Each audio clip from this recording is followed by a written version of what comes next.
پرۆژەکانی پترۆدۆلار بەهۆی نەبوونی بودجە و پارەی پێویستەوە ڕاوەسێنراون ماوەی 10 ساڵە وەکو پێویست کاریان لەسەر نەکراوە ئەو پرۆژانەی کە لە ڕابردوژدا لە سەدا 25 تا ڕادەیەک تاو بوو بەڵام ئەمانەش وەستێنراون بۆی کە لەسەرم بابەتە بمێنینەوانێ قسە بکەین سەبارەت بە هۆکارەکان و چارەسەرەکان و واروەها زیانەکانی ئەم دۆخی کە دروست بوو بە پرۆژەکانی پترۆدۆلار چین و چۆن مامەڵیان لەگەڵدا بکرێت. لوقمان ئەحمەد سەرپەرشتیاری دۆستی پرۆژەکانی پترۆدۆلار جەنابێ ڕاستەوخۆ لە ستۆدیۆ لەگەڵ من. کاک لوقمان زۆر بەخێر بەی سوپاس بۆ ئامادەبوونی جەنابەت. سەرەتا بزانم ئەو پرۆژانی پترۆدۆلار بۆچی وەسێنراون و تا ئێستا کارەکانیان دەستی پێ نەکردوێتەوە؟ تایبەت بە پرۆژەکانی پترۆدۆلار حەزەکەم چەند شتێکەیە بیخەمە ڕووی بۆ زانیاری بەڕێستان. ئێمە کەیسێکمان هەیە کەیسی پرۆژەکانی پەرەپێدانی ناوچە جیاجیەکانی حکوومەتی هەرێمی کوردستان کە ناسراوە بە پرۆژەکانی پترۆدۆلار. ماوەی 10 ساڵە وەسێنراوە و هیچ کارێکی لەسەر ناکرێ.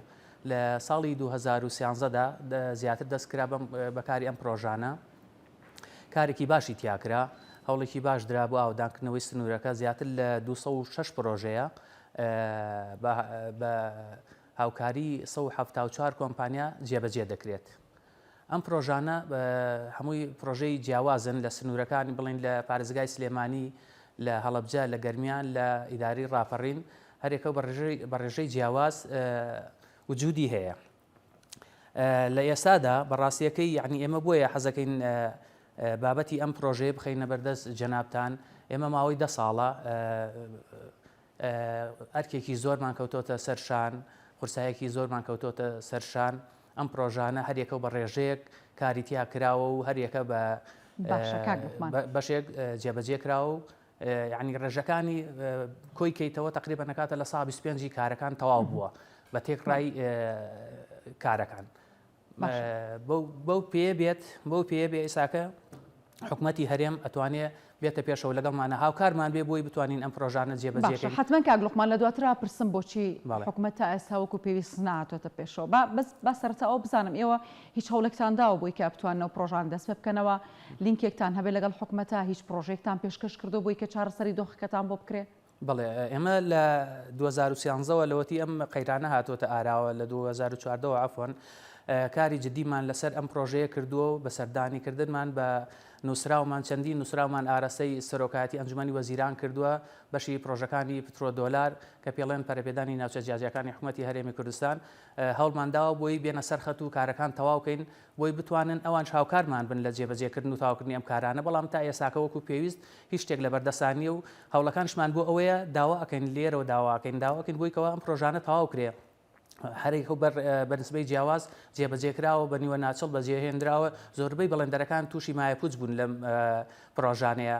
ماڵەکەی لەو دەشەیە کەوتۆ و کەس نییە لێ پێچێتەوە، کەس نییە بێت بەهانامانەوە بێن بڵێت کە بە هاوکارتان بین بۆی ئەم پرۆژانە تەواوکەین. پرۆژەی وامان هەیە لە ساڵ 95 تەواو کردووە، لە ساڵ 5 ماوە کەس نییە بێت ینی ئەم پرۆژەیە تەواوکە، هاوکارمان بێ بۆ تەواوکردنی ئەم پرۆژانە. یعنی بەڕاستی ئاسەنگێکی زۆرمان بۆ دروست بووە لە ڕووی داراییەوە، لە ڕووی مالیەوە زۆر شتێکی خراپمان لێ. کاک لوقمان لە بەدواداچوونی ئێوە حتمما دەبێ وەڵامێکتان وەرگرت بێ. حکوومەت چیتان پێڵێت؟ حکوومەت لە ئێستادا هەمومان ئەزانین بە خەیرانێکی قورسا تێپەڕێ. ئێمەش ئەزانین، ئێمەش هاوکاری حکوومەتین، هاوکاریشی ئەبین هەموو کاتێ.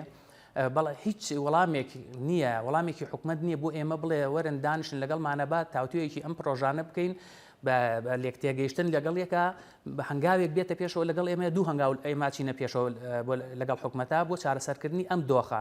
ئێمە چین ئێمەش کەرتی تایبەت خەڵکی ئەم وڵاتەین و ئاوەدانکردنەوەی ئەم وڵاتە لە ئەستۆی ئێمەیە بەشێکیان. ئەنجا لەم کاتەیە حکوومەت دەتوانێت هاوکارمان بێت بۆی ئێمەش بتوانین مفاتەحەی بکەین و چارەسەری گونجاو بدۆزینەوە بۆ ئەم مەوزوعان ئەم کێشانە. باشە کاک لوقمان هیچ داتایەکت لەبەردەستە بۆی بزانی کە حکوومەتی هەرێمی کوردستان چەند قەرزاری پارەی پترۆدۆلارە؟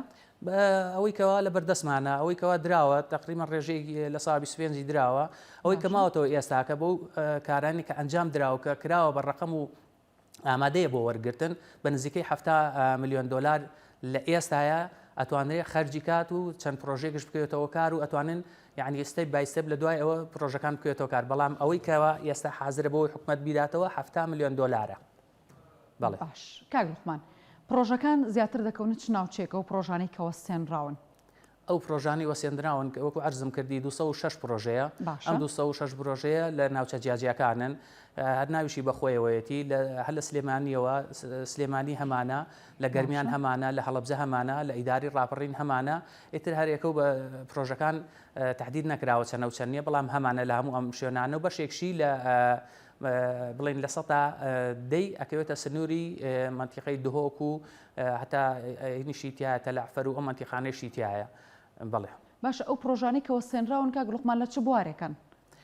لە بوارەکانی ڕێگاوبانە بنکەی تەندروستیە لە بڵین یاریگایە خوێندنگایە هەموو جۆرەکانی تایە سوودمەندیش ئەبێ ئەگەم پرۆژانە بکەوێتەوە کار و تەواو بکرێ خەڵکێکی زۆر سوودمەند ئەبێتیایە و ئەبێتە جێگای دەستخۆشی بۆ حکوومەتی هەرێمی کوردستانش ئەگەر لە ئێستادا هاوکارمان بێ و هەر هیچ نەبێ لەگەڵمانە بێ بۆ تەواوکردنی پرۆژەکان.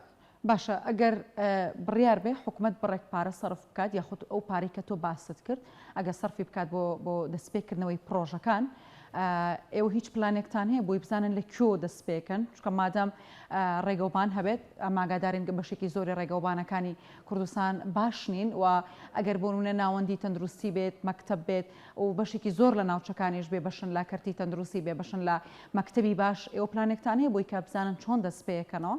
بەڵێ ئێمە ئەگەر پلانی ئێمە بەو جۆرەیە ئەگەر بێت و حکوومەت هاوکارمان بێ لە دەست بەکاربوونەوەمان لەو پرۆژانە ئێمە ئەتوانین بە بەرنمەیەکی پخت داڕێژین بە هاوکاری لەگەڵ حکوومەتی هەرێما بۆ دەستپێکردنەوە و تەواوکردنی ئەو خوێندنگایانەی کەوا ئێستا خوێندنگامان هەیە نزیکەی لە ساڵ 5 تەواو کردووە لە هەمانە لە ساڵنەوەی تەواو کردووە ماوەتۆ یعنی بڕێکی کەمی هەیە بۆی خەرجکرێ ئەتوانێت تەواو کردێ و ئەو کاتە خەڵک سوودمەند ئەبێ لێ و پەروەردە سوودمەند ئەبێ لێوێ بابەتێکمان هەیە لە بابەتی ڕێگەوبانە هەمانە ڕێگەوبانی وامان هەیە لە سا هەفتای تەواو کردەوە 5 تەواو کردو خزمەتگوزاریەکی زۆر باشە بۆ ناوچەیەک دروست کراوە توانێت ئەو لە ساسەی بۆ خەرج کات تەواوی کات یعنی ئەمە ئەبێتە جێی دەستخۆشی بۆ حکوومەتی هەرێم ئێمە پلانەکەمان ئەوەیە ئەگەر حکوومەت بێت پێشەوە لەگەڵمانە ئێمەش بە هەموو شێوەیەکە چینە پێشەوە لەگەڵا و ئاسانکاریەکەین و ئەوەی لە توانامانە بێت درێخی ناکەین لەگەڵ حکوومەتی هەرێمە لەبەرەوەی حکوومەتی خۆمانە.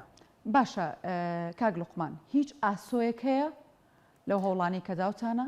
هیچ ئاسۆیەکی بۆی کە ئەمە چارەسەر بکرێ و بەچی چارەسەر دەکرێت وی کە خۆت باسێکە لێمە ئاگادارین کە حکوومەتی هەرێمی کوردستان لە قەیراندا کەواتە چارەسەرەکە چی ئەمە لێگەڕین ئەم پرۆژانە ئاوا بمێنەوە؟ چارەسەرەکە ئەوەیە ئەگەر بێت و مفاتەحەیەکە بێ هەریز نەبێ دانیشتێکمان هەبێ لەگەڵ لایەنی پەیوەنددارەکە حکوومەتی هەرێمە ئەتوانین چارەسەری گونجاو بدۆزینەوە بە پێی حاڵ ئەتوانین چۆن ئێمە هێناومانەوە ماوەی 10 ساڵە ئێمە پارەیەکی زۆرمان لە لای حکوومەتە و هیچمان نەکردو لەبەر ئەزانی حکوومەت لەم کاتەیە پێویستی بە هاوکاریە و شتێکی وامان نەکردەوە بەڵام ئەتوانین چارەسەر بدۆزینەوە بۆەوەی کەوا چۆن هاوکاری بووین 10 ساڵە و لە داهاتووشە هاوکارێ بین بە تەواوکردنی پرۆژەکانە بە ئەتیفاقی هەردوو لامان و بە ڕێکەوتنیەک لەگەڵ یەکترا و بەڵام ئیتر خۆ دەزانی هەموو شتێکیش هەر بە ڕێکەوتن ئەکرێت لەم بابەتانەیە لە جۆری پرۆژە و پرۆژانەیە. بڵێ کاک لوقمان زۆر بەخێر بەی سوپاس بۆ ئامادەبوونی جەنابەت زۆر سوپاس بۆ لوقمان ئەحمەد سەرپەرشتیاری دۆسیەی پرۆژەکانی پترۆدۆلار کە جەنابیان ڕاستەوخۆ لێرە بوون قسەیان بۆ کردین سەبارەت بە وەستانی پرۆژەکانی پترۆدۆلار بەهۆی نەبوونی بودجەوە.